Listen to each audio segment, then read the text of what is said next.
imitima yacu twarayibabaje nta mpamvu, dusimbuka nta kwibaza, twarakundanye karahava, urukundo nta n'umwe wari kurwirengagiza. ntuzigere uvuga ko nitambukiraga kubera ko iteka nzahora nkwifuza. ntabwo nshobora kubaho mu kinyoma kuko iteka nzahora ngukeneye. iyo umva amagambo ninjiye nk'ikibuye gisenya, gusa mu rukundo nagenjeje make. icyo nifuzaga ko ari ugukuraho ibidutanya, wowe icyo wankoreye waransenye, waransenye.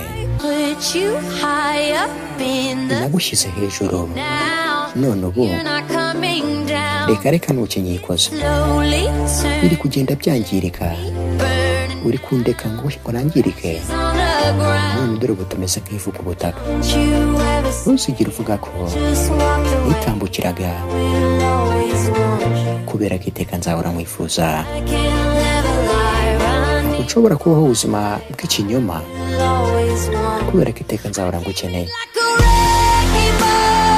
ninjiye nk'ikibuye gisenya,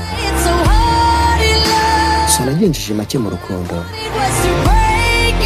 icyo nifuzaga ko ari ugukuraho ibidutanya, wowe icyo wakoze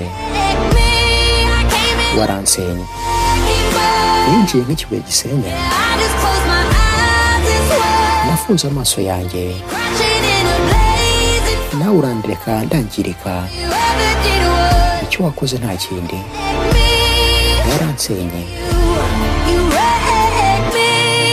waransenye. iyo mva amagambo ntabwo nigeze nifuza gutangiza intambara.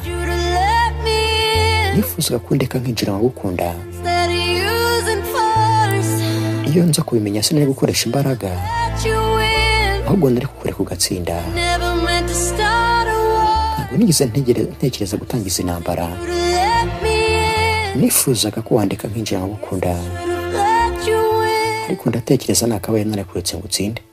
yo mva amagambo ntuzigere uvuga ko nitambukiraga kubera ko iteka nzahora nkwifuza. ninjiye nk'ikibuye gisenya, gusa mu rukundo nagenjeje make. icyo nifuzaga ko ari ugukuraho ibidutanya, wowe icyo wakoze rero waransenye. ninjiye nk'ikibuye gisenya, nafunze amaso yanjye ubundi nirohamo, bituma nangirikira muri biriya bikuta. icyo wakoze nyine nta kindi, waransenye pe, waransenye. erega waransenye. ciao ciao.